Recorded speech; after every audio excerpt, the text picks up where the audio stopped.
student, I am your teacher of computer science from class 10th.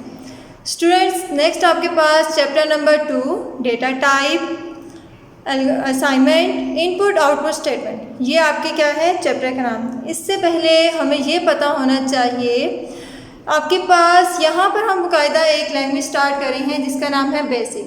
ठीक है, languages होता क्या है, दो तरह की लैंग्वेजेस होती हैं, हाई लेवल लैंग्वेज होती है, एक लो लेवल लैंग्वेज होती है। हाई लेवल लैंग्वेज वो होती हैं जो कि हम यूज़ करते हैं, ठीक है, किसी भी कोड को प्रोग्राम को लिखने के लिए। लो लेवल लैंग्वेजेस वो होती हैं जो कि कंप्यूटर अंडरस्टैंड करता है। ठीक है, ये लैंग्वेज जो हम आपके इसमें बुक में पढ़ेंगे वो है बेसिक। बेसिक क्या है, बेसिक आपके लिए यूज़ की जाती है basic symbolic beginner all purpose symbolic instruction code. ठीक है, आपको ये जॉन कैमने एंड थॉमस कोर्ट्स ने इन्वेंट की थी, दोनों ने 1963 में डेनमार्क कॉलेज में। ठीक है, ये डेनमार्क कॉलेज यूएसए में इन्वेंट की गई थी।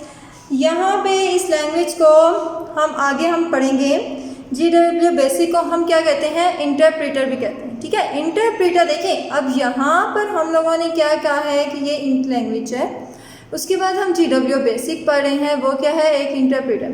ये एज अ MCQs भी इम्पोर्टेंट है। इंटरप्रेटर आपको पता है ट्रांसलेटर होते हैं, ट्रांसलेटर में आपके पास कंपाइलर भी होता है। अब बहुत सारे ट्रांसलेटर और भी अवेलेबल है मार्केट में जो कि हम इजीली ले सकते हैं ट्रांसलेट करने के लिए। आपके पास यहाँ पर दो तरह के मोड्स आएंगे। ठीक है, एक आपके पास होता है डायरेक्ट मोड और दूसरा क्या होता है, इनडायरेक्ट मोड। इनडायरेक्ट मोड में आप क्या करते हैं, जस्ट कमांड्स लिखते हैं, आपका प्रोग्राम नहीं राइट किया जाता, ना ही लाइन नंबर होता है। ठीक है, जैसे कि आप कमांड में देखें, जस्ट एक सिंपल लिख लिया प्रिंट, एंटर प्रेस किया, ओके हो गया। ठीक है, या हम सिर्फ क्या लिखते हैं, सेव लिख देंगे, सेव के बाद एंटर प्रेस करेंगे, वो भी ओके हो जाएगा। आपके पास इनडायरेक्ट मोड में क्या होता है, इनडायरेक्ट मोड में आपके पास स्टेटमेंट्स होती हैं। ठीक है, आप स्टेटमेंट्स करके आप प्रोग्राम्स को लिखते हो। यहाँ पे बाकायदा आप क्या करते हैं, प्रोग्राम बनाते हो। आपके पास नीचे क्या है, लाइन नंबर, यहाँ पर हम लाइन नंबर देते हैं। लाइन नंबर कैसे, 10, 20, 30 इस तरह करके हम अपनी लाइन्स नंबर इसमें देते हैं। स्टूडेंट, नेक्स्ट आपके पास पेज नंबर 14 पे GW बेसिक कमांड। अब GW बेसिक कमांड क्या है, ये एक डायरेक्ट मोड है। सेकंड, इसमें भी क्या होता है, आपका लाइन नंबर नहीं लिखा जाता। ठीक है, आपके पास स्टेटमेंट GW बेसिक स्टेटमेंट क्या होती हैं, ये इनडायरेक्ट होता है और आपके सारा प्रोग्राम इसी में लिखे जाते हैं और इसमें हम क्या करते हैं, लाइन नंबर देते हैं। ठीक है, नेक्स्ट अपने टॉपिक की तरफ आते हैं, writing a program in a GW BASIC. IDE क्या है, इसमें IDE होता है इंटीग्रेटेड डेवलपमेंट एनवायरनमेंट, यानी कि ऐसा एनवायरनमेंट जिसमें आप इजीली अपना काम कर सको। जिस तरह आप प्रोग्राम को राइट करो, एडिट करो, सेव करो, लोड करो और एग्जीक्यूट करवा सकते हैं। ठीक है, आपके पास यहाँ पर अगर लाइन को हमने क्रिएट करना है तो हम उसके डिफरेंट स्टेप लाइन्स के कुछ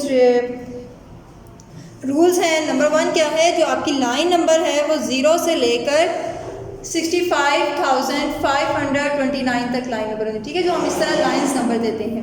और आपके पास करेक्टर्स कितने होने चाहिए, नॉर्मली हमारे पास 4 to 55 करेक्टर नहीं होते एक लाइन में। जब हम एक लाइन लिखते हैं तो आपके पास कितने ऑलमोस्ट करेक्टर हो सकते हैं, यानी कि 255 होने चाहिए। और अगर आपने एक ही लाइन में 2 स्टेटमेंट देनी हो तो उनके दरमियान में आप ये 2 डॉट जिन्हें हम कॉलन कहते हैं ये लगाएंगे। स्टूडेंट, नेक्स्ट आपके पास एग्जाम्पल है। ठीक है, एक वो उसने एग्जाम्पल अभी छोटी सी करके बुक में दिया है।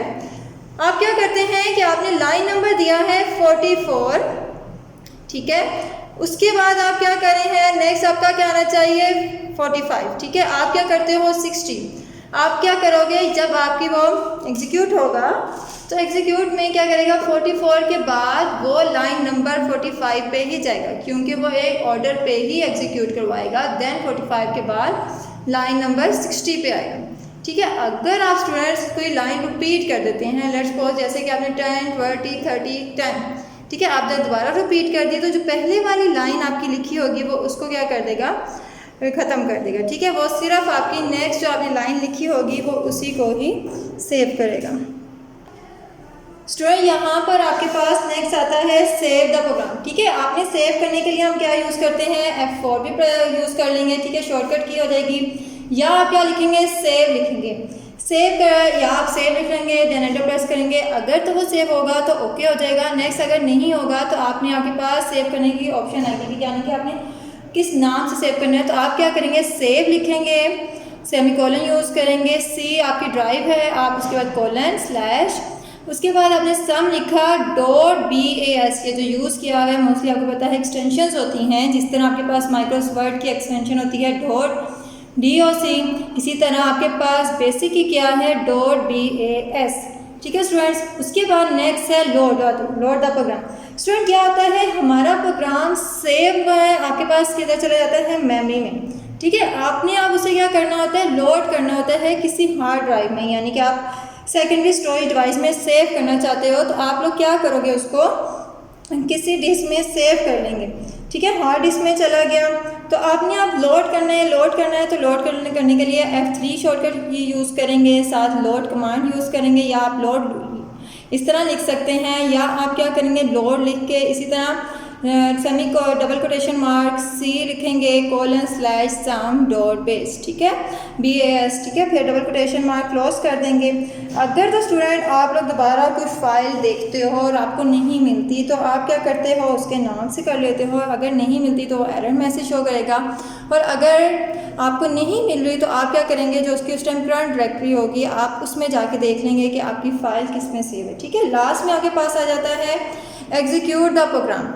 स्टूडेंट जब हम एक प्रोग्राम को क्या करते हैं, सेव कर लिया, उसको मेमोरी में लोड कर आपकी किसी भी सेकेंडरी ड्राइव में सेव कर लिया, तो लास्ट में हम लोड करने के बाद उसको एग्जीक्यूट करवाते हैं, यानी कि अब हमने क्या करना है, रन करना है। रन इसको हम किसी भी मेमोरी में लाते हैं, मेमोरी का मतलब उसको रैम में लेके आते हैं।